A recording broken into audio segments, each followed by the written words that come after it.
Hello friends, welcome back to my trending variety food channel. இன்றைக்கி நம்ம சேனலில் காரசாரமான ஆந்திரா ஸ்டைல் குக்கர் சிக்கன் குழம்பு எப்படி நம்ம வீட்லேயே டேஸ்டியாக ரெடி பண்ணலாம் அப்படிங்கிறத தான் இந்த வீடியோவில் பார்க்க போகிறோம். அதுக்கு முன்னாடி என்னோட வீடியோவை நீங்கள் இப்போ தான் ஃபஸ்ட் டைம் பார்க்குறீங்கன்னா என்னோட சேனலை சப்ஸ்கிரைப் பண்ணிக்கோங்க. மறக்காம பெல் ஐக்கானை கிளிக் பண்ணிவிடுங்க. வாங்க ஃப்ரெண்ட்ஸ், வீடியோக்குள்ளே போடலாம். இந்த சிக்கன் குழம்புக்கு தேவையான பொருட்கள் பார்த்துடலாம். ஆந்திரா ஸ்டைல் சிக்கன் குழம்பு செய்யும் போது முதல்ல சிக்கனை மேக்னேட் பண்ணி ஒரு 30 நிமிஷம் ஊற விடணும். அதுக்கு சிக்கன் 1/2 கிலோ எடுத்து நல்லா வாஷ் பண்ணி எடுத்து வச்சுருக்கேன். இனி அந்த சிக்கன் கூடவே ஒரு பாக்கெட் இஞ்சி பூண்டு பேஸ்ட், கொஞ்சமாக உப்பு, 1/4 ஸ்பூன் மிளகாய் தூள், 1/4 ஸ்பூன் மஞ்சள் தூள் சேர்த்துட்டு நல்லா மிக்ஸ் பண்ணி விட்டு மூடி போட்டு மூடி வச்சிடலாம். இது பார்த்திங்கன்னா ஒரு 1/2 மணி நேரம் சிக்கன் கூட மசாலா நல்லா ஊறட்டும். அதுக்குள்ளே நம்ம குழம்புக்கு தேவையான மசாலா ரெடி பண்ணிடலாம். இப்போ பார்த்திங்கன்னா அடுப்பில் குக்கர் வச்சு குக்கர் நல்லா சூடானதும் 1 ஸ்பூன் மல்லி, பிரியாணி இலை 1, சோம்பு, பட்டை, ஸ்டார் பூ, ஏலக்காய், கடல் பாசி, கிராம்பு, பூ இதழ் எல்லாத்தையும் உள்ளே சேர்த்துட்டு அடுப்பை சிம்மில் வச்சு ஃப்ரை பண்ணி தனி பிளேட்டில் மாற்றிடலாம். இனி அதே குக்கரில் ஆயில் சேர்த்துட்டு ஆயில் நல்லா சூடானதும் ஒரு பிரியாணி இலை, 1/2 ஸ்பூன் சீரகம் சேர்த்துட்டு நல்லா மிக்ஸ் பண்ணி விட்டுடலாம். இனி இது கூடவே நீளமாக கட் பண்ணி வச்சுருக்க ஒரு பெரிய வெங்காயம், 1/4 ஸ்பூன் கசகசா சேர்த்துட்டு நல்லா மிக்ஸ் பண்ணி விட்டுடலாம். இனி நம்ம கட் பண்ணி வச்சுருக்க ஒரு பெரிய சைஸ் தக்காளி, 8 பல் முந்திரி உள்ளே சேர்த்துட்டு நல்லா மிக்ஸ் பண்ணி விட்டுடலாம். தக்காளி வெங்காயம்லாம் ஆயிலே நல்லா வேகட்டும். அதுக்குள்ளே நம்ம வறுத்து எடுத்து வச்சுருக்க சீக்ரெட் மசாலாவை ஜாரில் மாற்றி அரைச்சி எடுத்துகிட்டு வந்துடலாம். இங்கே பாருங்கள், இந்த மாதிரி அரைச்சிக்கிட்டா போதும். இனி நம்ம வேக வச்சுருக்க தக்காளி வெங்காயம் மசாலாவையும் ஜாரில் சேர்த்துட்டு பேஸ்ட் மாதிரி அரைச்சி எடுத்துக்கலாம்.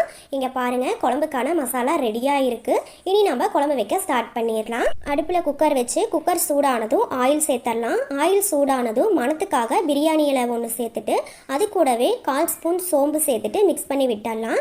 இனி இதில் நம்ம அரைச்சி வச்சுருக்க மசாலா பேஸ்ட்டை உள்ளே சேர்த்துட்டு ஆயிலில் நல்லா மிக்ஸ் பண்ணி விட்டுடலாம். இந்த மசாலா கூடவே ஒரு 3 பச்சை மிளகாயை கட் பண்ணாமல் உள்ளே சேர்த்துடலாம். இனி லைட்டாக மிக்ஸ் பண்ணி விட்டு மஞ்சள் தூள் 1/4 ஸ்பூன் சேர்த்துட்டு நல்லா மிக்ஸ் பண்ணி விட்டு ஒரு 2 நிமிஷம் ஆயிலையே வேக விடலாம். இப்போ ஒரு 2 நிமிஷம் ஆயிடுச்சு. மசாலா பார்த்திங்கன்னா ஆயிலே நல்லா வதங்கியிருக்கு. இனி இது கூடவே நம்ம பவுடர் பண்ண சீக்ரெட் மசாலாவை உள்ளே சேர்த்துட்டு நல்லா மிக்ஸ் பண்ணி விட்டுடலாம். இதுவும் ஒரு 2 நிமிஷம் ஆயிலே நல்லா வதங்கி வரட்டும். அது வரைக்கும் வெயிட் பண்ணலாம்.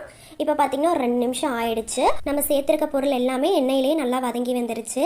இனி அது கூடவே ஒரு கைப்பிடி அளவு புதினா, கொத்தமல்லி சேர்த்துட்டு லைட்டாக மிக்ஸ் பண்ணி விட்டுடலாம். இனி நம்ம ரெடி பண்ணி வச்சுருக்க சிக்கனை உள்ளே சேர்த்துட்டு மசாலா கூட சிக்கன் நல்லா மிக்ஸ் ஆகிற மாதிரி கலந்து விட்டு மூடி போட்டு மூடி வச்சிடலாம். அடுப்பை சிம்மில் வச்சுட்டு ஒரு 5 நிமிஷம் நம்ம வேக விடலாம். இப்போ பார்த்திங்கன்னா ஒரு 5 நிமிஷம் ஆயிடுச்சு. இப்போ ஓப்பன் பண்ணி பார்க்கலாம். இங்கே பாருங்கள், மசாலா சிக்கனில் நல்லா இறங்கி இருக்கு. ஆயிலும் நல்லா பிரிஞ்சு வந்திருக்கு. இனி குழம்புக்கு தேவையான அளவு தண்ணி சேர்த்துடலாம். நான் பார்த்திங்கன்னா நம்ம பேஸ்ட் பண்ண ஜார்லேயே 1 டம்ளர் தண்ணி சேர்த்துட்டு கழுவி சிக்கனுக்குள்ளே சேர்த்துக்கிறேன்.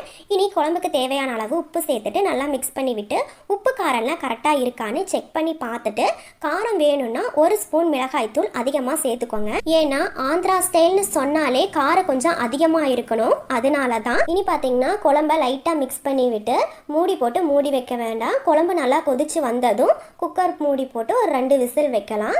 இப்போ பார்த்தீங்கன்னா ஒரு 2 விசில் வந்துருச்சு. இனி அடுப்பை ஆஃப் பண்ணிடலாம். குக்கரோட விசிலையும் எடுத்து விட்டுட்டு இப்போ ஓப்பன் பண்ணி பார்க்கலாம். ஆஹா, இங்கே பாருங்களேன், குழம்பு ரொம்பவே சூப்பராக ரெடி ஆயிடுச்சு. இனி கொஞ்சமாக புதினாவை மேலே தூவி விட்டுறலாம். ஆஹா, அவ்வளோதாங்க.